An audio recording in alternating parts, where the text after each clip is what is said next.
तर उपमुख्यमंत्री एकनाथ शिंदेंचं देखील ट्विट आपण पाहूया। दिल्लीत सोमवारी सायंकाळी लाल किल्ल्याजवळील मेट्रो स्थानकाजवळ झालेल्या स्फोटात काही कुटुंबियांनी आपले आप्त गमावले, अनेक जण जखमी झाले। या भयानक दुर्घटनेमुळे संपूर्ण देश हळहळतोय। मी व्यक्तिशः आणि शिवसेना पक्षातर्फे सहवेदना व्यक्त करतो आणि या दुर्घटनेत प्राण गमावलेल्यांना अंतःकरणपूर्वक श्रद्धांजली वाहतो।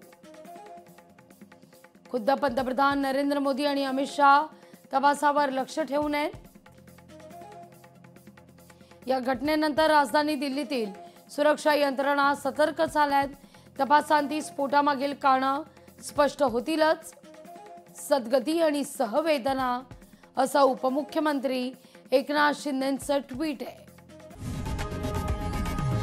लोकशाही मराठी ऐका, पहा, जागरूक रहा।